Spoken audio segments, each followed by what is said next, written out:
ধন্যবাদ। মৌলভীবাজার জেলার শেরপুর থানাধীন শেরপুর ঈদগাহ রোডে জনাব মোহাম্মদ সিরাজের বাড়িতে গত 3 ফেব্রুয়ারি দিবাগত রাতে একটি ডাকাতি সংঘটিত হয়। তো আমাদের সদর সার্কেলের নেতৃত্বে ওসি সদর সহ একটা চৌকস টিম দীর্ঘদিন ধরে পরিশ্রমের ফলে আমরা আন্তজেলা ডাকাত দলের 7 জন সদস্যকে গ্রেপ্তার করতে সক্ষম হয়।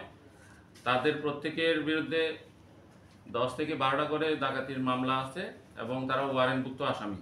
তো এর মধ্যে আমরা তাদেরকে গ্রেপ্তার করার পরে তাদের হেফাজত থেকে 2টো দেশীয় তৈরি 5 গান এবং 6 রাউন্ড কার্তুজ সহ ডাকাতির কাজে ব্যবহৃত বিভিন্ন সরঞ্জামাদি আমরা উদ্ধার করি এবং তারা যে লুণ্ঠনকৃত যে স্বর্ণগুলো যাদের কাছে বিক্রি করেছে সেই স্বর্ণকার 2 জনকে অ্যারেস্ট করার পরে আমরা লুণ্ঠনকৃত 4 ভরি 57 স্বর্ণ এবং স্বর্ণ বিক্রয় লব্ধ যে 8,06,982 টাকা আমরা উদ্ধার করতে সক্ষম হই এবং তারা যে ডাকাতির কাজে যে গাড়ি ব্যবহৃত করে প্রাইভেট কার এবং একটা মোটরসাইকেল আমরা সেগুলো উদ্ধার করতে সক্ষম হই এবং আমরা তাদেরকে ব্যাপক জিজ্ঞাসাবাদ করতেছি এখন এবং তারা ঘটনা আমাদের কাছে স্বীকার করেছে তারা এই ঘটনার সাথে জড়িত ছিল। এবং আরও একটি ঘটনা, সেটা হচ্ছে গত 21 তারিখে আমাদের খলিলপুর ইউনিয়নের বাগড়াই গ্রামে প্রবাসী আব্দুর রহিমের বাড়িতে একটা ডাকাতি সংঘটিত হয়।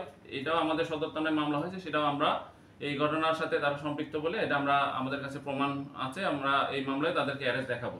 তো আমরা তাদেরকে যথাযথ নিয়মে জেল হাজতে প্রেরণ করবো এবং তারা যাতে স্বীকারোক্তি আদায় করা যায় সে ব্যাপারে আমাদের কার্যক্রম অব্যাহত থাকবে। এই ঘটনায় আরো 2-3 জন ডাকাত বাইরে আছে, আমরা তাদেরকে গ্রেপ্তারের জন্য আমাদের অভিযান অব্যাহত রাখবো। আন্তজেলা ডাকাত দলের সদস্য তাদের বিরুদ্ধে প্রত্যেকের বিরুদ্ধে 8 থেকে 10টা 12টা করে মামলা এবং তাদের বিরুদ্ধে ওয়ারেন্ট হচ্ছে প্রায় 10 থেকে 12টা করে ওয়ারেন্ট পেন্ডিং আছে তাদের।